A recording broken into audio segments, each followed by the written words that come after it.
আসসালামু আলাইকুম। সুপ্রিয় পঞ্চম শ্রেণীর শিক্ষার্থী বন্ধুরা, তোমরা সবাই কেমন আছো? সবাইকে জানাই আন্তরিক শুভেচ্ছা ও অভিনন্দন। আমি তোমাদের পঞ্চম শ্রেণীর গণিত বইয়ের 16 পৃষ্ঠা হাত 5 পিতা কন্যার অঙ্ক নিয়ে হাজির হলাম।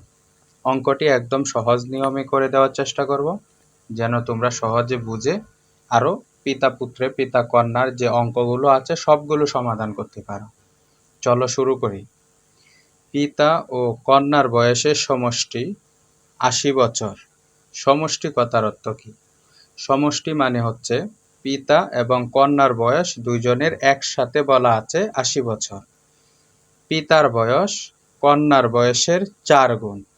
সবচেয়ে বেশি গুরুত্বপূর্ণ লাইনটাই হচ্ছে এটা, যে পিতার বয়স কন্যার বয়সের কত গুণ হবে, তাদের প্রত্যেকের বয়স কত। তাহলে আমাদেরকে পিতা এবং কন্যার আলাদা আলাদাভাবে বয়স বের করার কথা বলা হয়েছে। চলো বন্ধুরা সমাধান করি। কন্যার বয়স সমান কন্যার বয়সের 1 গুণ। তোমরা একটি জিনিস মনে রাখবে, যখন পিতা এবং কন্যার বয়স বের করতে বলবে তখন পিতার যে সন্তান থাকবে, কন্যা থাকলে কন্যা, পুত্র থাকলে পুত্র, সবার আগে তুমি ওই সন্তানের নামটা লিখবা। যেমন এখানে বলা হয়েছে পিতা ও কন্যা, তাহলে কন্যার বয়স সমান কন্যার বয়সের 1 গুণ। এটা ধরে নিতে হবে, এটা কিন্তু প্রশ্নে থাকবে না, এটা সব সময় ধরে নিবা। যদি মাতা ও কন্যার বয়স থাকে তাহলে মাতার সন্তান হচ্ছে কন্যা, তাহলে লিখব কন্যার বয়স সমান কন্যার বয়সের 1 গুণ। যদি মাতা ও পুত্র থাকে তাহলে মাতার পুত্র হচ্ছে পুত্র, তাহলে পুত্রের বয়স সমান পুত্রের বয়সের 1 গুণ। আশা করি বুঝতে পারছো। তো পরে লিখব পিতার বয়স সমান কন্যার বয়সের 4 গুণ। পিতা ও কন্যার বয়সের সমষ্টি সমান কন্যার বয়সের 5 গুণ। 5 গুণ আসলো কোথা থেকে বন্ধুরা? কন্যার বয়সের 1 গুণ, পিতার বয়স কন্যার বয়সের 4 গুণ, যোগ করে হয় 5 গুণ। তো আমাদেরকে বের করতে বলছিল তাদের প্রত্যেকের বয়স কত। তো এখানে দেখো, কন্যার বয়স সমান 80/5 বছর। এই 5 দ্বারা, অর্থাৎ এখানে যে সংখ্যাটাই আসবে ওই সংখ্যাটা দ্বারা সমষ্টির যে বয়সটা আছে ওইটাকে ভাগ করতে হবে। কন্যার বয়স, কন্যা যেহেতু বয়সে ছোট তাই কন্যার বয়সটা সবার প্রথমে বের করতে হবে। পুত্র থাকলে পুত্রের বয়সটা প্রথমে বের করতে হবে। কন্যার বয়স সমান 80/5 বছর। 5 দ্বারা যদি 80কে ভাগ করি তাহলে 5 একে 5, 8-এর মধ্যে 5 একবার যাবে। 8 থেকে 5 চলে গেলে 3, নামিয়ে নিলাম 0। কত হয় বন্ধুরা? 30। 5-এর নামতা গুণে 30 মিল করো, 5 6 30। 30 থেকে 30 চলে গেলে 0। আমরা উত্তর পেলাম 16 বছর। তো সমান 16 বছর। সুতরাং এখন এখানে শর্তটা কি ছিল?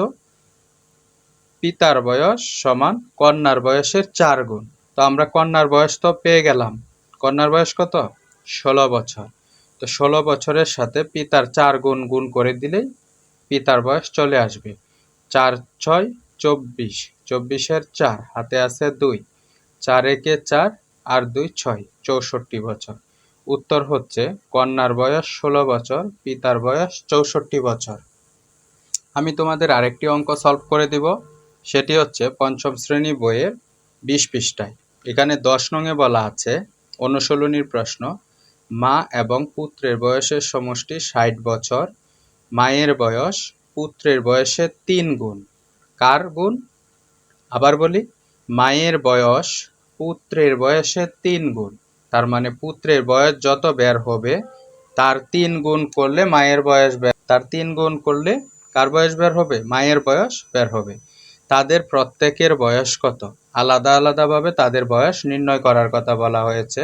সমাধান, আমি আগেই বলেছি, যখন মা এবং পুত্র থাকবে, মায়ের সন্তান হচ্ছে পুত্র, তাই পুত্রের বয়সটা আগে 1 গুণ ধরে নিতে হবে। পুত্রের বয়স সমান পুত্রের বয়সের 1 গুণ। মাতার বয়স সমান পুত্রের বয়সের 3 গুণ।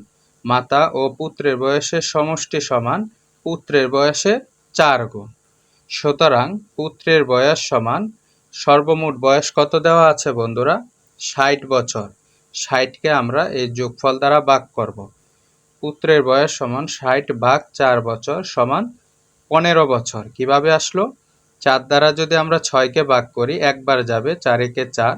6 থেকে 4 চলে গেলে 2, নামিয়ে নিলাম 0 হচ্ছে 20, 4 5-এ 20, 20 থেকে 20 চলে গেলে 0।